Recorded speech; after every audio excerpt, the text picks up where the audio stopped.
No Brasil, o conceito de sustentabilidade ambiental surgiu na área de administração na década de 1990. Quase 30 anos depois, as principais organizações brasileiras já se preocupam com o impacto ambiental e desenvolvem ações para a sua redução. No programa de hoje, vamos conhecer as iniciativas socioambientais do Mercado Livre, com a convidada Laura Mota, supervisora de sustentabilidade do Mercado Livre. Está no ar o Observatório do Terceiro Setor, o olhar da cidadania.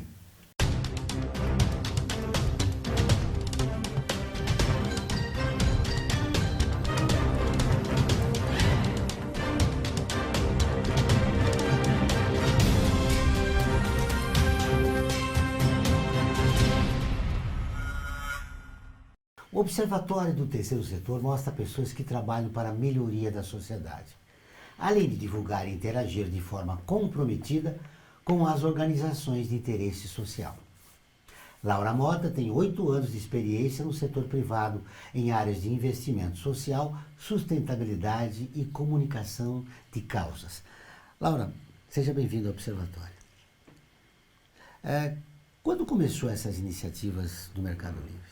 Na verdade, de 2 anos para cá, o Mercado Livre tem intensificado os seus investimentos em sustentabilidade nos principais países que ele está presente, né? Então, ele tem atuado para reduzir o impacto ambiental da companhia e um grande marco disso é a inauguração da Melicidade, que é a sede sustentável do Mercado Livre aqui em São Paulo.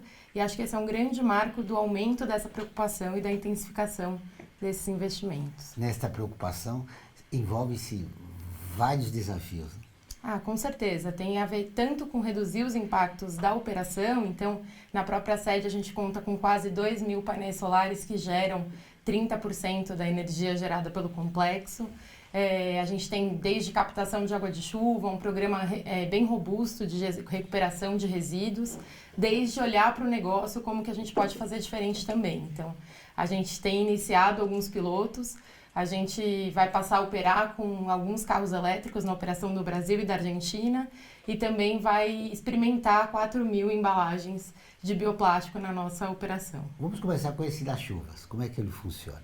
Então, hoje, na verdade, a gente tem 4 tanques de captação de água de chuva dentro da Melicidade e a água captada por eles é utilizada tanto na irrigação quanto nas bacias sanitárias da nossa sede. O principal projeto de vocês, além das chuvas, é o do automóvel, né? Em relação ao automóvel. Dentro da sede são os painéis solares que geram energia. Solares, no negócio, a gente está fazendo esses pilotos de embalagem e carro elétrico. E tem a Eco Friday, que acho que é a principal ação de verdade. Eco Friday. De promover os produtos na plataforma. Eco Friday, como é que ela funciona?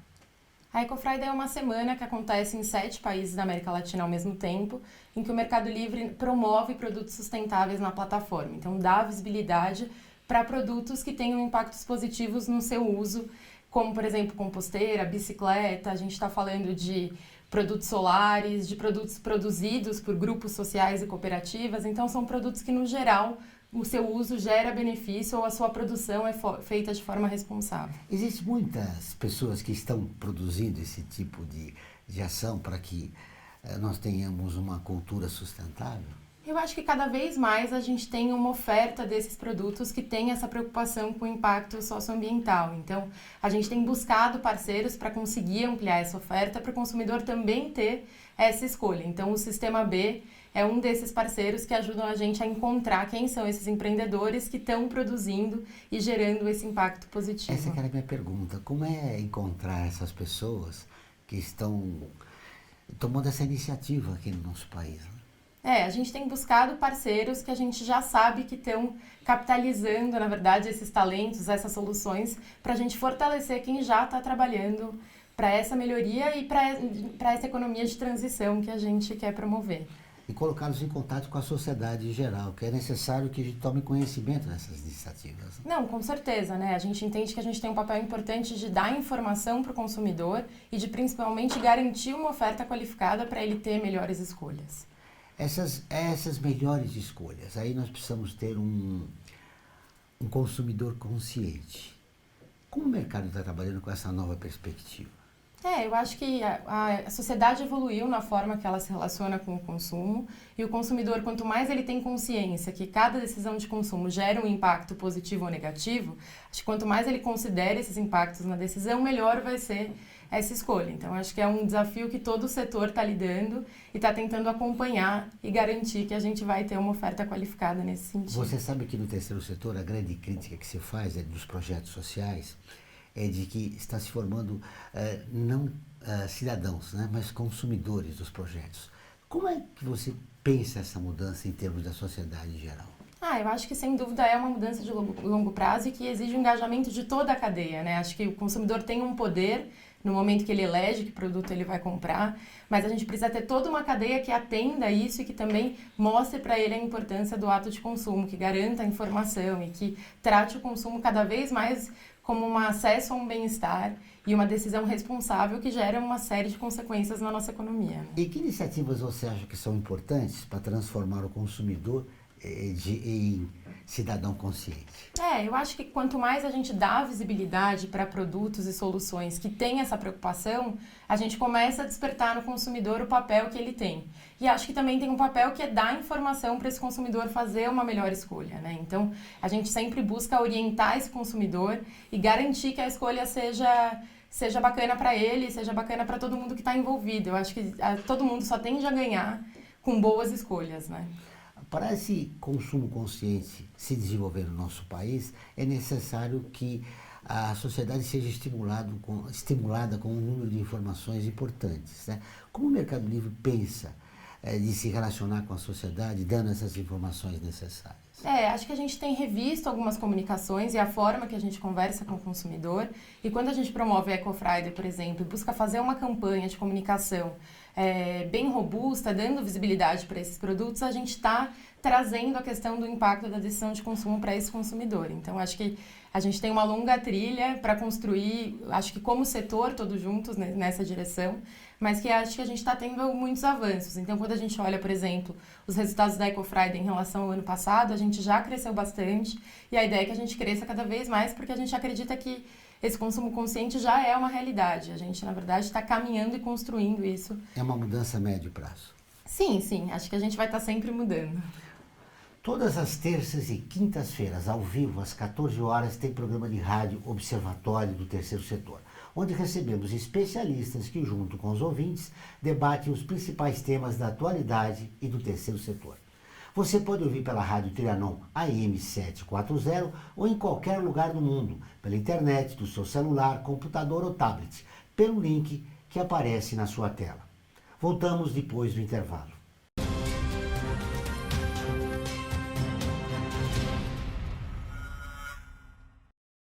A FIA é muito mais que uma escola de negócios. É graduação, pós-graduação, MBA, mestrado e consultoria para empresas. Isso faz diferença. Conheça a FIA. Olá, eu sou Laura Gelbert, da ONU News. Notícias das Nações Unidas e do mundo você acompanha na página e nos programas do Observatório do Terceiro Setor, parceiro da ONU News. E para acompanhar diretamente a ONU News em português, acesse nossa página e redes sociais. Até lá!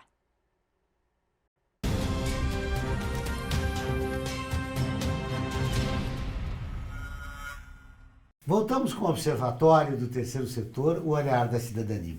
Agora vamos para o quadro Você Conhece?, onde mostramos histórias de personagens que fizeram a diferença. A guerreira brasileira que liderou a luta contra a invasão holandesa no Brasil, Clara Camarão. Você conhece?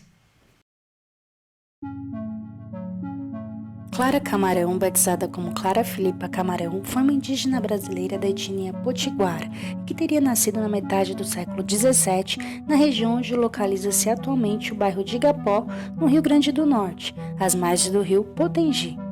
Foi catequizada por padres jesuítas juntamente com seu marido, Felipe Camarão.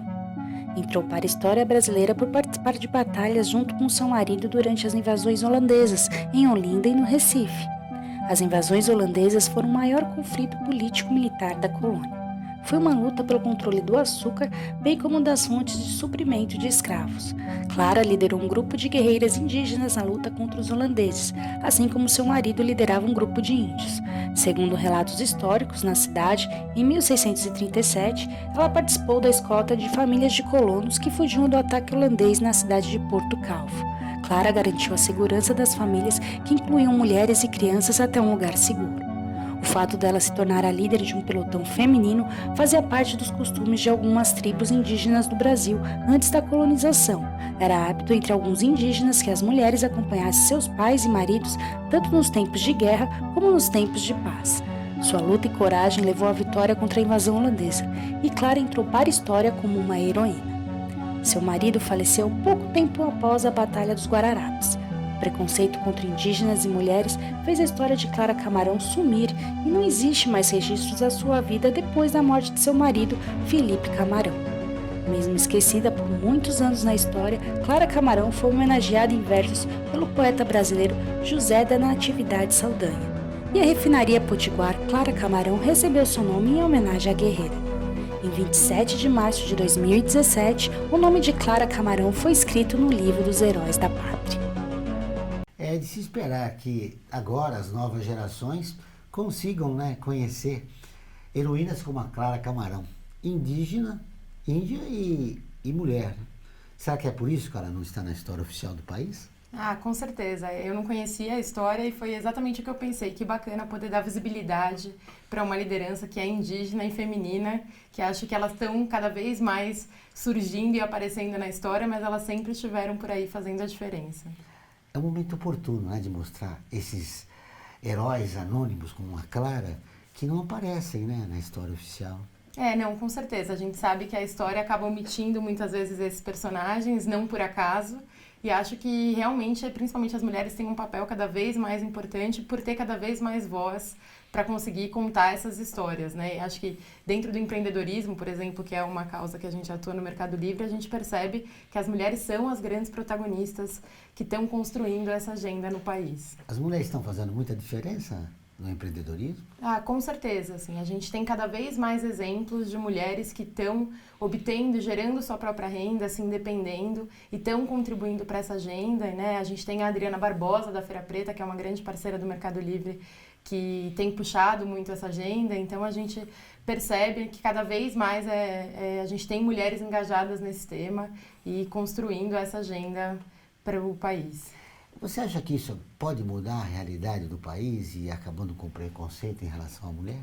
Eu acho que só isso pode mudar a realidade do país, assim. Acho que as mulheres hoje representam grande parte da população brasileira, são líderes de famílias, acho que estão construindo muitas coisas dentro dos seus territórios, e acho que quanto mais voz, mais visibilidade, mais ferramentas a gente der para que elas se empoderem, acho que é assim que a gente vai construir um futuro melhor para todo mundo. No Mercado Livre vocês têm um processo interessante de endomarketing, para sensibilizar os funcionários. Sim. As mulheres têm sido importantes nesse processo? Com certeza, sim. O Mercado Livre, ele busca engajar os funcionários nas diversas pautas que a gente tem, que vão desde a gente fomentar carona, fomentar uma agenda flexível, mais equilibrada, fomentar benefícios diferenciados para colaboradoras, inclusive no momento da maternidade, mas também tem a preocupação de promover a liderança feminina na organização. Então, uma prioridade na agenda de diversidade a questão de gênero e principalmente de fomentar cada vez mais mulheres no setor de tecnologia, que acho que é um desafio não só do Mercado Livre, mas do mercado.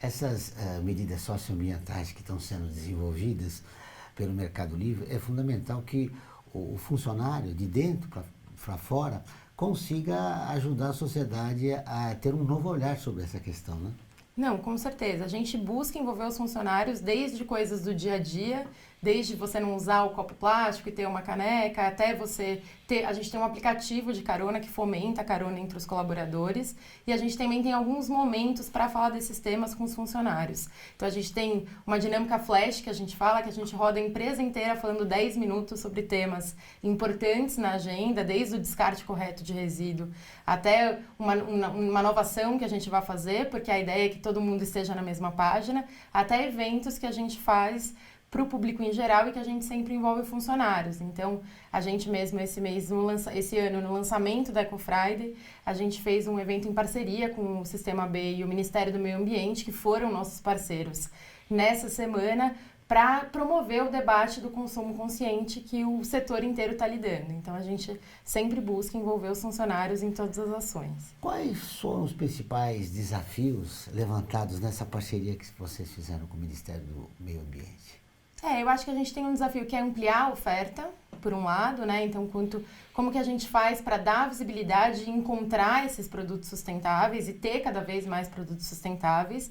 E, por outro lado, como que a gente chega no consumidor, né? Entender que uma embalagem, uma comunicação e todas as formas que a gente tem de ter o privilégio de fazer parte do cotidiano desse consumidor, na verdade, é uma oportunidade para a gente engajar e comunicar. A grande dificuldade que o consumidor fala é que esses produtos sustentáveis custam mais caro. Eles não têm acesso a isso, pelo valor, né, do produto. Então, eu acho que isso é um grande mito, na verdade. Para mim, a sustentabilidade está muito associada com a questão, inclusive, de eficiência de recursos, né? Então, quando você opta por um produto que é reutilizável, por exemplo, você pode uma vez pagar mais caro do que outro que seja descartável, mas você vai usar ele por muito tempo. Ou mesmo na própria operação, a gente percebe, por ter os painéis solares, por exemplo, que a gente tem uma economia e uma eficiência. Então, quanto mais a sustentabilidade for entendida como um uso eficiente e consciente dos recursos, acho que mais a gente desmistifica isso de que o sustentável é mais caro. Acho que é uma visão de longo prazo. É, um longo prazo que exige uma mudança cultural, né? Porque a energia solar hoje é fundamental para você, em relação ao impacto que ela causaria no meio ambiente, que a energia tradicional causa. Mas ela custa mais cara ainda, né? Não, com certeza. Eu acho que todas as mudanças de sustentabilidade envolvem uma mudança de toda a cadeia, de toda a infraestrutura, mas a energia solar é uma grande oportunidade para o Brasil, a incidência solar que a gente tem, o potencial que a gente tem, e a gente acredita muito que é esse caminho. Então, hoje nos nossos escritórios a gente tem investido em painéis solares e a ideia também é ampliar esse investimento para os nossos centros de distribuição. Então, quanto mais a gente puder contribuir para essa agenda, mais a gente vai investir nessa direção. Agora eu vou falar de um exemplo do que você está falando. Saiba como adquirir computadores, notebooks, servidores e CPUs para você, sua empresa ou ONG, por um preço justo, assistência técnica, garantia de 1 ano e ainda contribuir com o meio ambiente. Acesse observatório3setor.org.br e clique no banner Remaker. Vamos para um breve intervalo e voltamos dentro de instantes.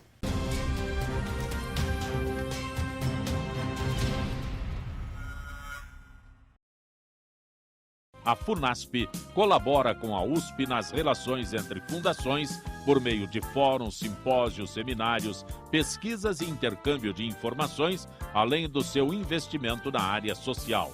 Para melhores informações, entre no nosso site www.funasp.org.br.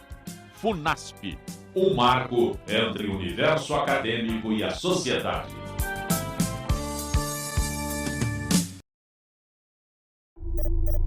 Internacionalizar a economia afeta o seu emprego? Para onde vai o Brasil? Ter opinião sem análise é só repetição. Repetição, repetição, repetição, repetição, repetição, repetição, repetição, repetição. Informação é importante. Análise é fundamental. Le Monde Diplomatique Brasil. Independente e crítico.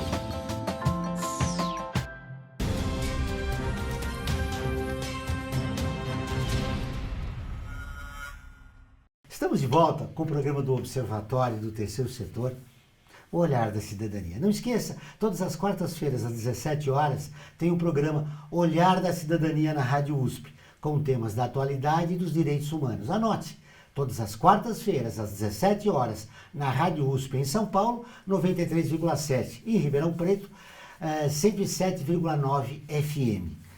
Muito bem, Laura, agora vamos falar um pouco das ações sociais que o Mercado Livre está desenvolvendo. O Mercado Livre, na verdade, ele tem na sua essência um impacto social positivo, que é a missão de democratizar o comércio eletrônico na América Latina. Então, a gente sabe que hoje a gente está gerando renda para muitas famílias dentro da América Latina e é um privilégio poder trabalhar, na verdade, numa empresa que já tem na sua essência um compromisso social e um impacto social tão relevante. Como é esse processo de democratização? Na verdade, a gente entende que a partir do momento que a gente é uma plataforma que está possibilitando a venda de produtos online e tem investido cada vez mais em capacitações para que as pessoas consigam vender online, a gente está possibilitando que qualquer pessoa, em qualquer lugar, consiga vender para o Brasil inteiro, independente das barreiras físicas que existam ali para outro tipo de comércio, né? Então, a gente tem relatos, a gente inclusive fez uma pesquisa no começo do ano para entender qual era esse impacto, e a gente sabe que tem mais de 110 mil famílias hoje que obtêm a sua renda a partir de vendas feitas no Mercado Livre. Então, a própria operação tem um impacto social positivo, a gente tem buscado potencializar isso com as capacitações, então a gente tem que se unido com Sebrae, Aliança Empreendedora e organizações que já atuam com a base da pirâmide para fomentar o comércio eletrônico para todo mundo, que é o que a gente quer promover. E, além disso, a gente também tem buscado apoiar organizações sociais por meio das nossas ferramentas. Vocês têm experiências na América Latina toda, Argentina, Uruguai. Como tem sido trazer para o Brasil esse tipo de ação? Na verdade, as nossas principais iniciativas começam na Argentina e depois a gente escala isso para vários países da região, e trazer para o Brasil é sempre um desafio, né? A gente tem um contexto social que é desafiador e, ao mesmo tempo, um setor que é bastante engajado no tema da sustentabilidade. Então, tem sido um grande aprendizado e uma construção muito bacana de entender quais iniciativas que a gente está realizando, que a gente tem avaliado o resultado e tem sido bem sucedida, que faz sentido para o contexto brasileiro, e o que do contexto brasileiro a gente precisa considerar na implantação dessas iniciativas. O consumidor argentino é muito diferente do brasileiro? Eu acho que a gente tem um desafio no Brasil, que é a questão do tamanho do nosso país, e acho que tem um desafio também em relação à educação no nosso país. Acho que quanto mais a gente avança na agenda de educação, mais a gente contribui para ter um consumidor que seja um cidadão mais consciente, né? Então, acho que a gente ainda tem uma trajetória um pouco maior nessa direção, mas os países latino-americanos têm realidades muito parecidas. Também acho que eu não sei dizer isso com tanta propriedade. A minha percepção é que no Brasil a gente tem uma longa trajetória muito associada à educação desse consumidor. Como conscientizar o consumidor brasileiro? Eu acho que cada vez mais a gente precisa usar os canais de comunicação que a gente tem com o consumidor para tratar desses temas, né? Então, a gente faz parte do cotidiano desse consumidor e a gente precisa entender como que nessa interação de compra a gente traz a questão do consumo consciente. Como você disse, o Brasil é imenso, né? Existem vários tipos de consumidores. Como é que o Mercado Livre trabalha com essas diferenças? A gente tem uma oferta muito grande de produtos. Então, hoje a gente entende que a gente chega e atende essa diversidade da demanda, né? Então, a gente consegue chegar no Brasil inteiro com uma gama de produtos que atende às diferentes necessidades. E acho que, além disso, quanto mais campanhas mais focadas a gente promove, como, por exemplo, a Eco Friday, que promove os produtos socioambientais, a gente percebe que a gente chega cada vez mais em públicos específicos. Você acredita que numa mudança cultural em relação ao consumidor brasileiro, que ela seja rápida, a médio ou a longo prazo, ou ainda nós vamos ter que esperar mais um tempo? Não, eu acho que a mudança no padrão de produção e de consumo é uma mudança que já está acontecendo. Então, ela faz parte do nosso dia a dia, mas até ela se consolidar, acho que é uma mudança de longo prazo, que exige engajamento de muitos atores. Então, eu acho que é uma mudança de longo prazo, mas que se faz a cada dia, a cada decisão de compra. Vivemos na era digital. Como trabalhar essa ferramenta para conscientizar o consumidor brasileiro?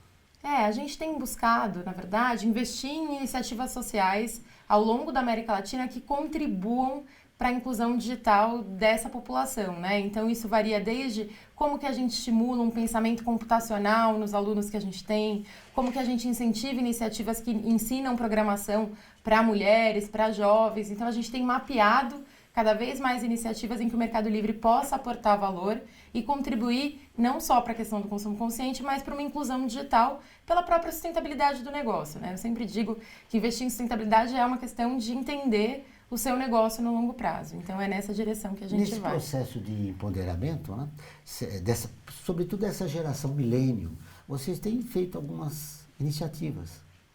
Sim. A gente tem feito O Mercado Livre, por ser uma empresa de tecnologia, já se comunica com muita facilidade com esse público e esse público é movido a propósito. Então, a gente percebe, por exemplo, quando a gente promove a Eco Friday, que é a campanha de produtos sustentáveis que eu já comentei aqui, a gente percebe que o público a gente percebe um público jovem, que é o consumidor dessa campanha, e a gente também percebe um número maior de mulheres mais conscientes nessas decisões de compra. Bem, nós estamos falando das dificuldades, você está falando das dificuldades que existem em relação a sensibilizar, né? Boa parte da população que não tem acesso ainda às redes sociais. Uma pesquisa revelou que o brasileiro ainda é resistente a produtos sustentáveis. Como vocês pretendem lidar com isso? Eu acho que para desmistificar essas coisas a gente precisa ampliar a quantidade de produtos sustentáveis disponíveis, né? Acho que quanto mais acesso a gente tiver a esses produtos e mais poder verificar esse resultado na prática, mais a gente vai aderir a esses produtos. Eu acho que isso parte muito do desconhecimento desses produtos, né? Acho que ainda não a questão da sustentabilidade ainda não é o fator decisivo no momento da compra para a maioria dos brasileiros. Acho que quanto mais isso for um aspecto importante na decisão de compra, mais acesso a esses produtos e eles vão poder construir a própria experiência deles com esses produtos e não talvez replicar, né, essas dificuldades ou essa sensação de que não é a mesma coisa, sendo que a gente tem vários exemplos de produtos que entregam o mesmo benefício ou um benefício ainda maior e que, além de tudo, contribuem para a questão ambiental ou social. Você acredita, então, que a comunicação é o principal desafio? Com certeza. Acho que a gente comunicar e engajar, né, e conseguir influenciar a decisão de compra. Quanto mais os impactos forem considerados nessa decisão de compra, mais a gente vai conseguir construir essa agenda com o consumidor. Eu vou fechar nossa entrevista com uma pergunta que eu fiz no bloco anterior, em relação aos preços de produtos sustentáveis, que ainda, aos olhos da maioria da população brasileira, são caros em relação aos outros. Como vencer esse desafio e tornar o brasileiro um consumidor consciente? Eu acho que, na verdade, todas as marcas, as empresas e as organizações sociais, acho que também tem um papel importante nesse sentido, precisam atuar para a gente construir essa agenda coletivamente e conseguir se comunicar com o consumidor, né? Então, acho que quanto mais empresas investirem em sustentabilidade, cada vez mais a gente ganha escala, consegue redução de preço e consegue tornar esses produtos mais acessíveis. Então, por exemplo, no piloto de embalagens de bioplástico que a gente está fazendo no Mercado Livre, a gente percebe que a partir do momento que a gente toma uma decisão de investimento nessa direção, a gente consegue alavancar todo um ecossistema empreendedor nessa direção também.